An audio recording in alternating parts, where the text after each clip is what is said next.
Assalamualaikum warahmatullahi wabarakatuh. Kali ini kita akan menyaksikan kebijakan-kebijakan dari KDM ya, terutama pemberlakuan jam malam bagi para pelajar di Jawa Barat ya. Membicarakan tentang kebijakan-kebijakan KDM terutama di dunia pendidikan ini sangat menarik ya. Kenapa? Karena kebijakan yang dilakukan di Jawa Barat ini sangat mempengaruhi opini publik pada tingkat nasional ya. Oke, kita lihat saja tayangan KDM berikut ya. Setelah diberlakukan jam ini, saya tegaskan, setelah gubernur memberlakukan jam malam, kalau nanti ada anak Jawa Barat yang berkelahi, yang dibacok, yang dirampok di jalan, kemudian dia harus masuk rumah sakit, pemerintah Provinsi Jawa Barat tidak akan membantu pembiayaannya. Nah, bisa kita lihat dari pembicaraan beliau ya, bahwa sesungguhnya kelihatannya kebijakan beliau tentang pemberlakuan jam malam ini untuk mengurangi resiko ya, mengurangi resiko adanya kriminalitas pada pelajar terutama yang terjadi di malam hari ya, seperti tawuran, kemudian mungkin pengaruh-pengaruh negatif pergaulan dan lain sebagainya. Jadi kebijakan beliau ini dilatar belakangi dari adanya peristiwa-peristiwa yang terjadi pada pelajar di Jawa Barat, terutama yang terjadi di malam hari ya. Dengan pemberlakuan jam malam ini, beliau mungkin mengharapkan agar kenakalan-kenakalan pada pelajar ini bisa diminimalisir beserta resiko-resikonya ya. Oke, kita lanjutkan video berikutnya ya. Nanti saya tidak mau mendengar ada kejadian atau peristiwa di atas jam 9 menimpa anak pelajar SMA di Purwakarta, di Jawa Barat. Kalau ini terjadi, kepala dinasnya mundur. Kenapa? Kepala dinas harus mengkoordinasikan seluruh Jawa Barat. Setiap malam dia harus bisa connecting dengan Kapolres, dia connecting dengan Kapolsek, dia connecting dengan para kepala desa, dia connecting dengan para kepala kelurahan untuk memastikan anak Jawa Barat itu aman. Kenapa? Karena ingat hari ini jarum jatuh di Jawa Barat akan menjadi peristiwa yang menggemparkan Indonesia. Kenapa? Sudut pandang mata hari ini tertuju ke Jawa Barat.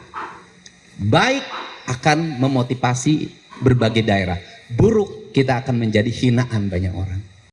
Nah ini dalam rangka beliau memberikan pengarahan ya kepada para kepala dinas misalkan ya, untuk bahu-membahu dalam melaksanakan kebijakan yang beliau tetapkan ya. Tentu saja beliau selalu mengatakan resiko-resiko pada pelajar yang begadang di malam hari ini yang menjadi titik tekan beliau ini. Jadi sekali lagi kebijakan pendidikan yang beliau terapkan ini berbasis penyelesaian masalah ya. Oke, kita lanjutkan video berikutnya ya. Nah, perlu kita sampaikan di sini sebelum kita melihat bagaimana penerapan sosialisasi kebijakan penerapan jam malam itu ya. Sebenarnya yang dilakukan oleh Kang Deddy Mulyadi ini itu sesuai dengan program yang dilakukan oleh Kementerian Pendidikan Dasar dan Menengah ya, yakni 7 kebiasaan anak Indonesia hebat ya. 7 kebiasaan anak Indonesia hebat itu kan yang pertama bangun pagi ya, yang kedua beribadah, yang ketiga berolahraga, yang keempat makan sehat dan bergizi, yang kelima gemar belajar, yang keenam bermasyarakat, yang ketujuh adalah tidur tepat waktu ya. Terutama tidur tepat waktu ini ya sangat sesuai dengan pemberlakuan jam malam. Sebenarnya tidur tepat waktu itu mengefek pada kegiatan yang lain, misalkan bangun pagi, beribadah, berolahraga. Kalau anak itu tidak tidur tepat waktu, tidurnya terlalu malam, tentu akan berpengaruh terhadap ibadah, misalkan sholat subuhnya ya, mungkin telat bangun, apalagi olahraga ya. Jadi sebenarnya pemberlakuan jam malam ini bersesuaian dengan program dari Kementerian Pendidikan Dasar dan Menengah ya. Oke, kita lanjutkan ya. kita ingin menekankan bahwa anak-anak yang berstatus pelajar, ingat loh, yang berstatus pelajar, mereka itu jam keluar rumahnya sampai jam 9 malam. Ini kita akan menyaksikan bagaimana respon orang tua wali murid di Jawa Barat terhadap kebijakan yang dilakukan oleh gubernurnya ya.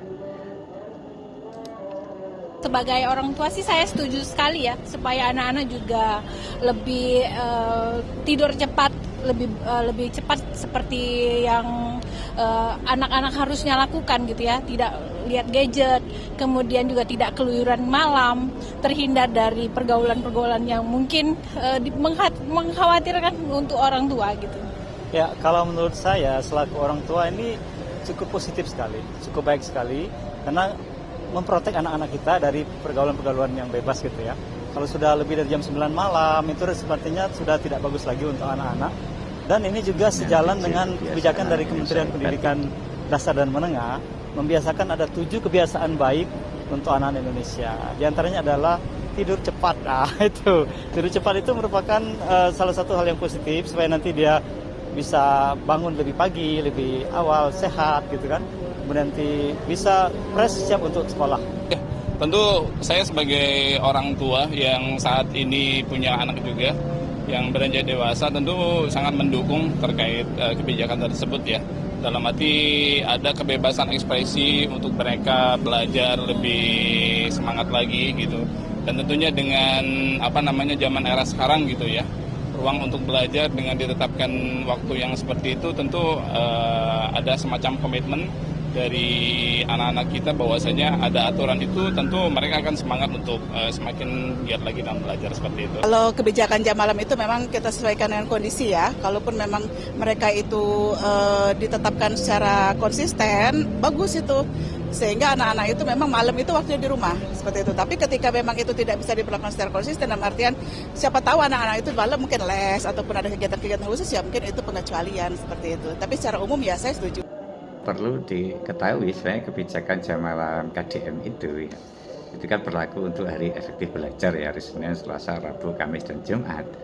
Tapi dalam aturannya itu siswa itu bisa keluar jam malam sampai jam 9 ke atas kalau dalam pendampingan orang tua, atau karena bekerja ya, atau karena keperluan-keperluan penting. Cuman dalam catatan harus dalam pengawasan orang tua. Ini kan berarti meningkatkan pelibatan orang tua dalam perhatian terhadap anaknya ya. Oke, kita lanjutkan sekarang pada tanggapan dari para murid ya. Kalau aku kan di rumah nggak ngapa-ngapain juga, paling juga jagain adik. Aku setuju. Iya. Berarti nggak keberatan? Nggak keberatan sama sekali. Iya. Nggak setuju sih Kak. Soalnya kan kita juga ada keperluan lain seperti eskul, terus lomba-lomba, terus sama olahraga sih gitu. Ya, nggak setuju. Kalau saya sih setuju-setuju aja, soalnya itu buat nambah juga wawasan kita juga ya. Iya, jadi setuju saya sih. Berarti aktivitas luar rumah nggak boleh ada? Iya. Nah, itu nggak apa-apa? Iya, nggak apa-apa. Oke, Enggak ini sih. kita masuk pada komentar pemerhati pendidikan ya, Ibu Retno Listiarti ya, kita dengarkan ya. Dan kebijakan ini seharusnya kan Jawa Barat luas ya, luas 32 kabupaten kota kalau tidak salah, kemudian tipologi yang berbeda-beda. Jadi harusnya itu tadi saya menyimak sempat dikatakan juga ya, harusnya itu tuh berbeda-beda. Jadi harus bikin kajian juga sebenarnya, dan bisa singkat sebenarnya sekolah ketika bertanya sama anak, misalnya bikin Google Form kemudian minta pendapat. Nah ini nampaknya anak-anak tidak gitu dilakukan itu. Oke, itu pendapat dari pemerhati pendidikan yang pada intinya apa yang dilakukan kebijakan oleh KDM itu perlu dikaji ya, perlu mempertimbangkan pelibatan anak dan sebagainya. Kelihatannya pendekatan KDM ini pendekatan lapangan, kemudian beliau membuat kebijakan, baru nanti hasil dari kebijakan itu menjadi sebuah opini publik yang menggelinding begitu ya. Cuman modal dari Bapak KDM ini adalah dukungan dari masyarakat Jawa Barat ya.